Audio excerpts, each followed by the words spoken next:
నమస్తే, welcome to fire TV Telugu. మిత్రులారా, Karimnagar parliament లో ఉన్నటువంటి పబ్లిక్ టాక్స్ మనం తీస్తా ఉన్నాం. ప్రస్తుతం రాజన్న సిరిసిల్ల జిల్లా కేంద్రంలో మనం ఉన్నాం. మిత్రులారా, Sircilla Congress party incharge KK Mahender Reddy గారు నాతో పాటు ఉన్నారు. మరి కరీంనగర్ పార్లమెంట్ కాంగ్రెస్ అభ్యర్థిగా వెలిశాల రాజేంద్రరావు గారు ప్రచారంలో తిరుగుతా ఉన్నారు. అటు బీఆర్ఎస్ నుండి బోయినపల్లి వినోద్ కుమార్, బీజేపీ నుండి బండి సంజయ్ పోటీ చేస్తా ఉన్నారు.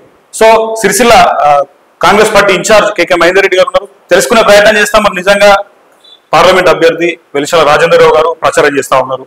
ఇటు బండి సంజయ్ బీజేపీ పార్టీ తరఫున ప్రచారం చేస్తా ఉన్నాడు. బోయినపల్లి వినోద్ కుమార్ ప్రచారం చేస్తా ఉన్నాడు. ఇంతకుముందు మీరు ఆల్రెడీ సిరిసిల్ల నుండి ఎమ్మెల్యేగా 3 సార్లు పోటీ చేశారు. ఆల్రెడీ కేటీఆర్ కి ముచ్చమటలు పట్టించిన నాయకుడిగా కూడా మీకు మంచి పేరు ఉండదు. సో మీరు ఇప్పుడు పార్లమెంట్ కు సంబంధించిన అభ్యర్థి వెలిశాల రాజేంద్రరావు గారి గురించి ప్రచారం పోయిన టైంలో స్పందన ఏ రకంగా ఉంది? పార్లమెంట్ ఎన్నికలు ఎట్లాంటి ఫలితాలను ఇవ్వబోతారు? మొన్ననే జరిగిన అసెంబ్లీ ఎన్నికల్లో తెలంగాణ ప్రజలందరూ కూడా మార్పు కోరుకుంటారు. 10 సంవత్సరాల పరిపాలన ఏదైతే బీఆర్ఎస్ పరిపాలన చేసిందో, బీఆర్ఎస్ పరిపాలనలో ప్రజల యొక్క కష్టాలు కడతేరలేదు. ఇవాళ అవినీతిమయమైన రాజ్యం ఇక్కడ నెలకొన్నది. ఒక నియంతృత్వ పొగడ్లతో, ఒక నిరంకుశ పాలనతో ప్రజాస్వామిక హక్కులను, పౌర హక్కులను కాలరాస్తూ ఇవాళ రాజ్యాంగాన్ని ఇలా తుంగలో తొక్కిన వైనాన్ని ప్రజలందరూ కూడా చూసిన తర్వాత తెలంగాణ రాష్ట్రంలో బీఆర్ఎస్ పార్టీని బొందబెట్టింది, రాజకీయంగా బొందబెట్టింది. అదేవిధంగా ఈ దేశంలో గత 10 సంవత్సరాలుగా బీజేపీ ప్రభుత్వం ఏ విధంగా అయితే పరిపాలన కొనసాగిస్తుందో దాన్ని అందరూ కూడా దేశవ్యాప్తంగా ప్రజలందరూ కూడా గమనించారు. ఈ ప్రాంతానికి 5 సంవత్సరాలుగా బీజేపీ ప్రతినిధిగా బండి సంజయ్ గారు ఇక్కడ ప్రాతినిధ్యం వహించిన తర్వాత ఈ ప్రాంతానికి ఆయన ఉడగబెట్టింది ఏందో కూడా ప్రజలు గమనించారు. ఇవాళ దేశంలో చూసినట్టయితే దేశాన్ని మొత్తం కూడా మోడీ ప్రభుత్వం అంటే బీజేపీ ప్రభుత్వం దోచుకొని కొందరి దగ్గరనే దాచిపెడుతుంది. ఇవాళ ఆదాని అంబానీలు తప్ప సామాన్య ప్రజల వల్ల కనబడుతున్నారు. ఇవాళ పబ్లిక్ సెక్టర్ కంపెనీస్ నుంచి కూడా మూత వేసిండ్రు. ఇవాళ అదే మాదిరిగా సంవత్సరానికి 2 కోట్ల ఉద్యోగాలు ఇస్తామన్న మోడీ గారు ఎక్కడ కూడా ఉద్యోగాలు ఇచ్చిన పాపాన పోలేదు. పైపెచ్చు పబ్లిక్ సెక్టర్ రంగంలో ఉన్న ఇలా సంవత్సరాన్ని కూడా మూసివేసి ఉన్న ఉద్యోగాలను కూడా కొట్టిండి. వాళ్ళ రైల్వేస్ను, ఎల్ఐసిని ప్రైవేటీకరించిండు. రైల్వేను ప్రైవేటీకరించాలని ఒక దుర్మార్గమైన ఆలోచనతో ఉన్నారు. వైజాగ్ స్టీల్ ప్లాంట్ను ఇట్లా చెప్పుకుంటూ పోతే చేయింతాడంటున్నాయి. ఇవాళ బండి సంజయ్ పార్లమెంట్ లో పోటీ చేస్తా ఉన్నాడు. ఆయన అంటున్నాడు మోడీ చేసే పాలనలో దేశం అంతా సుభిక్షంగా ఉంటుంది అంటున్నాడు కదా. ఇప్పుడు అదే చెప్తున్నాను, దేశమంతా కూడా తెలంగాణ రాష్ట్రం వచ్చినప్పుడు 60,000 కోట్ల రూపాయలు అప్పుతుంది తెలంగాణ రాష్ట్రాన్ని కాంగ్రెస్ ప్రభుత్వం ఏర్పాటు చేసింది. అవును, ఇలా 7 లక్షల కోట్లు అప్పు చేసి పెట్టిండ్రు. ప్రతి వ్యక్తి మీద కూడా చెయ్యని పాపానికి కూడా అప్పు చేసి పెట్టిండ్రు. అదే మాదిరిగా దేశంలో కాంగ్రెస్ ప్రభుత్వం నుంచి బీజేపీ ప్రభుత్వం వచ్చినప్పుడు 54 లక్షల కోట్ల అప్పు ఉంటే ఇలా 1,24 లక్షల అప్పును ఇవాళ బీజేపీ ప్రభుత్వం చేసింది. ఇవాళ రైతులకు నల్ల చట్టాలను తీసుకొచ్చింది. ఇవాళ ఇంతసేపు లాస్ట్కి వస్తే ఏంటంటే మతం పేరు మీద ఓటు దొబ్బాలనే ఒక దుర్మార్గమైన ఆలోచనతోని ఇవాళ మోడీ గారు కానీ బీజేపీ ప్రభుత్వం కానీ కొనసాగిస్తుంది. రాముని అక్షింతలు, రాముడు అందరికీ దైవుడు. రాముడు రామరాజ్యాన్ని కోరుకున్నాడు, కానీ దుశ్శాసన రాజ్యాన్ని కోరుకోలే, రావణ రాజ్యాన్ని కోరుకోలే. ఇవాళ మతం పేరు మీద ఇవాళ ముస్లింలను, హిందువులను ఇవాళ అందరినీ కూడా ఇవాళ విడదీసి విభజించి పాలించు అనే ఒక దేశం కొద్ది ఏదైతే ఈ దేశంలో బాబాసాహెబ్ అంబేద్కర్ గారు రచించిండ్రో రాజ్యాంగాన్ని, దేశ సార్వభౌమత్వాన్ని, సౌభ్రతత్వాన్ని కాపాడాలని చెప్పి అంబేద్కర్ గారు రచించిన రాజ్యాంగం ఉందో ఆ రాజ్యాంగాన్ని కూడా మార్చే విధంగా, అంటే ఆ రాజ్యాంగాన్ని మార్స్తే ఏమొస్తుంది? ఇక్కడ మనువాద రాజ్యాంగం వస్తుంది. మనువాద రాజ్యాంగంలో ఇలా అస్పృశ్యులు, ఇలా అంటరాని వారు, వీరందరి స్థానం ఎక్కడుంటుందో కూడా మళ్ళీ ఒకసారి తెలుసు. ఇలా హరిజనుల, గిరిజనుల బతుకులు ఏమైతే ఒకసారి ఆలోచించుకోవాలి. ఈ బీజేపీ ప్రభుత్వం ఈ రాష్ట్రంలో వస్తే ఇవాళ మనువాద రాజ్యాంగం వస్తుంది. రాజ్యాంగాన్ని మార్చే దిశగా వాళ్ళు అడుగులేస్తుండ్రు. మోడీ గారు ఓడిపోతామన్న ఒక భయం కొద్దీ మొన్న రాజస్థాన్ లో మాట్లాడితే ఏమని కదా, ఇలా హిందువుల సొమ్మునంతా దూసుకొని ముస్లింలకు ఇస్తారు. అంటే ఇక మేము చేసిన నిర్వాహకం వల్ల దేశవ్యాప్తంగా ప్రజలు మాకు ఓట్లు వేయడానికి సిద్ధంగా లేరు కాబట్టి, అది తేట తెల్లమైంది కాబట్టి ఇవాళ మళ్ళీ మతం పేరు మీద విభజించు పాలించు అని ఒక సిద్ధాంతంతో మోడీ గారు కానీ బీజేపీ కానీ ఇక్కడ ఉన్న బండి సంజయ్ గారు కానీ చేస్తుండే. బండి సంజయ్ ఒక తొండి సంజయ్ అని ఇలా ఈ ప్రాంతానికి చూసినట్టు తెలుస్తుంది కదండి. ఇవాళ బీఆర్ఎస్ బీజేపీ ఒకటే నాణానికి రెండు వైపులు ఇవాళ రెండు కూడా చీకటి దోస్తులు, చీకటి దొంగలు వీళ్ళిద్దరు కూడా. ఇవాళ 10 సంవత్సరాల కాలంలో 5 సంవత్సరాలు ఇక్కడ ఎంపీగా ఉన్నాడు ఇవాళ కరీంనగర్ ప్రాంతంలో. సిరిసిల్ల ప్రాంతంలో పద్మశాలి సమాజం ఎక్కువగా ఉంటది. ఇవాళ వాళ్ళ వృత్తి పైన కూడా 12% జిఎస్టీ వేస్తే నోరు మీద వ్యక్తి ఎవరయ్యా అంటే ఇలా బండి సంజయ్. ఆ రోజు ఆకలి చావులు అవుతుంటే నోరు విప్పకుండా కూర్చున్న వ్యక్తి ఎవరయ్యా అంటే బండి సంజయ్.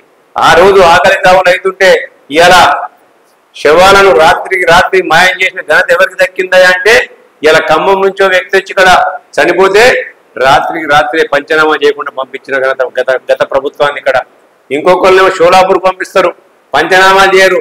కానీ ఇవాళ వచ్చి శవాల మీద రాజకీయాలని చేసే ఒక దుర్మార్గమైన ఆలోచన ఇవాళ బీజేపీ ప్రభుత్వాన్ని, బీజేపీ పార్టీది, బీఆర్ఎస్ పార్టీది అని చెప్పి చెప్పక తప్పది. అలా ఎన్ని అవాకులు చివాకులు పేలినా, ఎన్ని ఉత్తర ప్రగల్భాలు కొట్టినా ఇలా బీఆర్ఎస్ బీజేపీకి ఇక్కడ పుట్టగతులు ఉండేవి. అలా తెలంగాణ ప్రజలందరూ కూడా ముక్త కంఠంతో ఇవాళ ఒకటే నిశ్చయం చేసుకున్నారు. దేశాన్ని మోడీ ముంచిండు, ఈ రాష్ట్రాన్ని కేసీఆర్ ముంచిండు. దేశం అనేది కానీ రాష్ట్రం అనేది కానీ ఇలా సుభిక్షంగా ఉండాలంటే ఇలా దళిత బడుగు బలహీన వర్గాలు, మైనారిటీలు, గిరిజనులు అందరూ కూడా సంతోషంగా సమపాలనలో తమ తమ హక్కులను కాపాడుకుంటూ స్వేచ్ఛాయుత వాతావరణంలో జీవించాలంటే కాంగ్రెస్ పార్టీ ఒకటే. ఎందుకంటే కాంగ్రెస్ పార్టీ బాబాసాహెబ్ అంబేద్కర్ గారు రచించిన రాజ్యాంగాన్ని తూచా తప్పకుండా అమలుపరిచి అందరి హక్కులను, అందరికీ అధికారాలను పంచే దిశగా కాంగ్రెస్ పార్టీ ఉంటుందని భావించి ఇవాళ తెలంగాణ ప్రజలు, ముఖ్యంగా కరీంనగర్ ప్రజలు, అందులో సిరిసిల్ల ప్రజలు కాంగ్రెస్ పార్టీకి అండగా ఉండడానికి ఇవాళ కృతనిశ్చయంతో ఉన్నారు. ఇలా ఆ రోజు బీఆర్ఎస్ నుంచి పోటీ చేసిన వ్యక్తి నా పైన అనేకమైన ప్రగల్భాలు కొట్టిండు. అసలు ఇక్కడ నా అద్భుతాలు చూసి, నా అద్భుతాలు చూసి, నేను చేసిన అద్భుతాలు చూసి, నేను చేసిన అభివృద్ధిని చూసి ప్రజలందరూ కూడా నాకు ఓట్లేస్తారు. నేను మద్యం పంచా, నేను పైసలు పంచా అని చెప్పిన వ్యక్తి ఇవాళ ఆయన ఆడియో లీక్ చూసినట్టయితే తెలిసింది మీకు. ఇవాళ నేను ఓడిపోతా అని చెప్పి ఆయన చెప్పుకున్నాడు. ఇవాళ నేను అందుకే అప్పుడు సవాల్ వేసిన ఇక్కడికి ప్రాతినిధ్యం వహిస్తున్న వ్యక్తికి ఆ రోజు దమ్ము ధైర్యం ఉంటే అంబేద్కర్ సాక్షిగా వచ్చి ఇద్దరం కూడా ప్రమాణం చేస్తామని చెప్పిన. కానీ దానికి వేసిండు. మళ్ళీ ఇలా చెప్పేటి శ్రీరంగ నిధులు చొచ్చేటి ఏంటి అన్నట్టు ఇలా కేటీఆర్ గారు మళ్ళీ మద్యం మీద, అధికార దుర్వినియోగం మీద, పైసల మీద ఆధారపడి గెలిచాడు తప్ప ఇంకొకటి కాదు. ఆయన అభివృద్ధిని చూసి ఎవరు కూడా ఓట్లేలే. ఈ ప్రాంతం అంతా కూడా అవినీతిమయంలో ఇరుక్కుపోయింది. ఈ ప్రాంతం అంతా కూడా మాఫియాల చేతుల్లో ఇరుక్కుపోయింది. ఎక్కడ చూసినా గల్లీ లీడర్లు, చోటామోటా లీడర్లు రాష్ట్రాన్ని ఆ నలుగురు దోచుకుంటే ఈ ప్రాంతానికి ముగ్గురు నలుగురు దోచుకున్నారు. కాబట్టి సిరిసిల్ల నియోజకవర్గంలో కాబట్టి సిరిసిల్ల ప్రాంతంలో ఈ ప్రాంతానికి కేటీఆర్ ఒరగబెట్టింది ఏం లేదు, ఇవాళ బండి సంజయ్ ఒరగబెట్టింది ఏం లేదు. ఇంతో కాంగ్రెస్ పార్టీ హయాంలో అభివృద్ధి జరిగింది. ఇక్కడ పొన్నం ప్రభాకర్ గారు ఎంపీగా ఉన్నప్పుడు ఇక్కడ బండి సంజయ్ గారి యొక్క 5 సంవత్సరాల ఎంపీకి, వినోద్ కుమార్ గారి యొక్క ఎంపీకి చూసిన తర్వాత ఎంపీ వినోద్ కుమార్ అంటున్నాడు. ఇప్పుడు ఆల్రెడీ ఆయన ప్రచారాలు కూడా తిరుగుతూ ఉన్నాయి. ఆయన ఏమంటున్నాడు అంటే పార్లమెంట్ లో అందరికి మించి ప్రశ్నలు వేసిన ఘనత నాకున్నది అని అంటున్నాడు. ప్రశ్నలు చాలా మంది వేస్తారు. ఇలా పని ఏం చేసినది రాదు కదా. ప్రశ్నకు నేను కూడా ప్రశ్నించడు, చాతగా అందరూ ప్రశ్నిస్తారు. ప్రశ్నిస్తే పని కూడా జరగాలి కదా. ప్రశ్న గొప్పతనం కాదు, ప్రశ్న నుంచి నువ్వేం సాధించడం అనేది గొప్పతనం. ఆ ప్రశ్న ద్వారా నువ్వేం సాధించడం, నీ ప్రాంతానికి ఏం తీసుకొచ్చడం అనేది గొప్పతనం. ఇవ్వాలా అదే పొన్నం ప్రభాకర్ గారు ఈ ప్రాంతానికి 5 సంవత్సరాలు ఎంపీగా ఉంటే ఈ ప్రాంతంలో ఇలాంటి కేంద్రీయ విద్యాలయాన్ని తీసుకొచ్చిండ్రు, కరీంనగర్ పాస్పోర్ట్ రీజనల్ ఆఫీస్ తీసుకొచ్చిండ్రు, ఇక్కడ ఈఎస్ఐ హాస్పిటల్ తీసుకొచ్చిండ్రు. ఇవన్నీ ఆయన తీసుకొచ్చిన ఘనతలు ఇవ్వాలా. ఇక్కడ textile park, mega textile park వరకు అంకురార్పణ చేయించేటప్పుడు కావూరు సాంబశివరావు గారిని తీసుకొచ్చి ఇవన్నీ తీసుకొస్తే ఈ ప్రభుత్వం వచ్చిన తర్వాత ఇక్కడ బీఆర్ఎస్, అక్కడ బీజేపీ వచ్చిన తర్వాత దీన్ని తరలిస్తుంటే అందరూ అప్పనంగా చూసిన తప్ప చేసింది ఏం లేదు. కాబట్టి సిరిసిల్ల ప్రజలందరూ కూడా సిరిసిల్ల అంటేనే సిరిసిల్ల గడ్డ చైతన్యానికి అడ్డ. కాబట్టి సిరిసిల్ల ప్రజలు తప్పకుండా సరైన సమయంలో అంటే ఈ May 13th రోజు వారి యొక్క విజ్ఞతను ఉపయోగించి కాంగ్రెస్ పార్టీకి అనుకూలంగా తీర్పు చెప్పబోతుందని చెప్పి మీకు గంటాబద్ధంగా చెప్తాను. ఓకే, ఇప్పుడు వెలిశాల రాజేందర్ గారు ప్రచారంలో తిరుగుతా ఉన్నారు. సో సిరిసిల్ల నియోజకవర్గంలో నడుస్తా ఉందా ప్రచారం? నడుస్తూనే ఉంటుంది, ప్రచారం అవుతుంది. ప్రచారము అనేక విధాల్లో అనేక విధానాల్లో ప్రచారం జరుగుతుంటుంది. ఒక్కొక్క దశలో ఒక్కొక్క విధానంలో ప్రచారం జరుగుతుంది. ఒకసారేమో మేము కార్యకర్తల మీటింగ్ పెట్టుకుంటాం, ఒకసారేమో పబ్లిక్ లో పోతుంటాం, కొన్ని మైకులు తిరుగుతుంటాయి, కొన్ని మామూలుగా మేముగా ముఖ్య నాయకులతోని అదే మాదిరిగా మా వెల్ విషర్స్ తో మీటింగ్లు పెట్టుకుంటుంటాం. దాని తర్వాత ప్రజా కార్నర్ మీటింగ్లు పెడుతుంటాం, తర్వాత బహిరంగ సభలు జరుగుతుంటాయి. కాబట్టి ప్రచారం అనేది ఎక్కడ కూడా ఆగకుండా ప్రచారం జరుగుతూనే ఉంటది. ఎలక్షన్లు అయ్యేంత వరకు జరుపుతాం. ఈ మే 13 నాడు మీరే డబ్బాలు ఇస్తే చేతి గుర్తుపైన ప్రజలు ఏ విధంగా ఉంటుందో మీరే చూస్తారు. సో సిరిసిల్ల నియోజకవర్గ ఉన్నటువంటి ఓటర్లకు ఏం చెప్పదలుచుకున్నారు ఫైనల్ గా? నేను సిరిసిల్ల నియోజక ప్రజలందరూ కూడా ఒకటే విజ్ఞప్తి చేస్తున్నా. తెలంగాణ రాష్ట్రం ఇచ్చింది కాంగ్రెస్ పార్టీ. అవును, ఇచ్చిన తర్వాత పరిపాలించింది 10 సంవత్సరాలు బీఆర్ఎస్ పార్టీ. ఆ 10 సంవత్సరాల పరిపాలనలో మీరు ఏమి అనుభవించారు? ఇలా ఏ విధంగా మీ ఎతలు కథలు గట్టెక్కలేదు, మీ కష్టాలు కడతీర్చలేదు.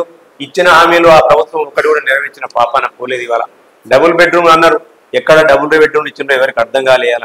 ఇలా ఇలా దళిత బంధు అన్నారు, ఎవరికి దళిత బంధు ఇచ్చిండో అర్థం కాలేదు. ఇలా వ్యవసాయానికి కావలసిన ఫెర్టిలైజర్ అంతా కూడా ఉచితంగా ఇస్తానడు, ఎక్కడ ఇచ్చిందో అర్థం కాలే. ఇలా భూమి లేని నిరుపేదలకు 3 ఎకరాల భూమి ఇస్తాన్నారు, ఎవరికి ఇచ్చిండ్రో ఇంతవరకు తెలియలేయాల. బీసీ బంద్ అన్నారు, ఏ బీసీకి ఇచ్చిండ్రో అర్థం కాలే. ఇవాళ ఇలా అన్నింటినీ కూడా రాజ్యాంగాన్ని ఏదైతే హక్కుగా రావాల్సిన వాటిని భిక్షగా మార్చిన ఘనత ఇలా బీఆర్ఎస్ పార్టీకి దక్కింది. కాబట్టి ప్రజలందరూ కూడా చూసిన తర్వాతనే మార్పు కోరుకున్నారు. అదే కాంగ్రెస్ పార్టీ 90-100 రోజుల్లో 6 గ్యారెంటీలు చెప్పి ఆ 6 గ్యారెంటీలు ఇంప్లిమెంట్ చేస్తా అని చెప్పింది. 6 గ్యారెంటీలను ఇంప్లిమెంట్ చేసిన ఘనత ఇలా ముఖ్యమంత్రి రేవంత్ రెడ్డి గారికి, కాంగ్రెస్ ప్రభుత్వానికి ఉంది. కాబట్టి చెప్పే పార్టీ ఏది, చేసే పార్టీ ఏది, ప్రజలకు అండగా ఉండే పార్టీ ఏది అనేది ప్రజలందరూ కూడా ఇవాళ ఆలోచిస్తుంది ఇవాళ. కాబట్టి ప్రజలు తప్పకుండా, సిరిసిల్ల ప్రాంత ప్రజలు తప్పకుండా ఆచరణయోగ్యమైన హామీలు ఇచ్చి ఆచరణలో పెడుతున్న పార్టీ కాంగ్రెస్ పార్టీ. కాబట్టి ఆ పార్టీకి అండగా ఉంటారు. ఇవాళ బీజేపీ పార్టీ కూడా మోడీ గారు అనేకమైన హామీలు ఇచ్చిండ్రు. ఇవాళ 2 కోట్ల ఉద్యోగాలు అన్నారు, ఎక్కడ ఇచ్చిన పాపాన ఓలేయాల. ఇలా రాముల్ని ఇలా వాళ్ళ ప్రచారాస్త్రంగా వాడుకుంటారు. మోడీ కూడా బంద్ అయిపోయింది. ఇప్పుడు మొన్నదాకా మోడీ ఉండే, ఇలా రాముని బొమ్మలేసి ఇస్తారు. ఇలా రాముని అక్షంతలు రాముని రాజకీయాలకు వాడుకుంటారు. వాళ్ళందరూ కూడా రామునికి నేను కూడా భక్తున్నే. మా దగ్గర అనేక మంది కార్యకర్తలు మొన్న ఆంజనేయ స్వామి యొక్క దీక్ష తీసుకున్నారు, శ్రీరామస్వామి కళ్యాణంలో పాల్గొన్నారు. అందరూ ఇలా 15 లక్షల రూపాయలు శిశు బ్యాంకు నుంచి తీసుకొచ్చి ఇయ్యలే. కాబట్టి ప్రజలందరూ కూడా గమనిస్తున్నారు. 2 పార్టీలను చూసిన తర్వాత ఈ దేశానికి శ్రీరామ రక్ష, ఈ ప్రజలకు రక్ష కాంగ్రెస్ పార్టీ అని చెప్పి ప్రజలందరూ కూడా తేట తెల్లమైంది. కాబట్టి కాంగ్రెస్ పార్టీకి సిరిసిల్ల ప్రజలు తప్పకుండా అండగా ఉంటారు. దేశ ప్రజలు అంతకంటే ఎక్కువగా ఉంటారని చెప్పి నేను అనుకుంటున్నాను. సో వెలిశాల రాజేంద్రరావు గారు ఎంత మెజారిటీతో గెలవబోతున్నారు అంటే చెప్తారు? గెలుపు ముఖ్యం, మెజారిటీ కాదు. గెలుపు అనేది నల్లేరుపై నడక, మెజారిటీ అనేది నాకు జ్యోతిష్కం రాదు. ఓకే.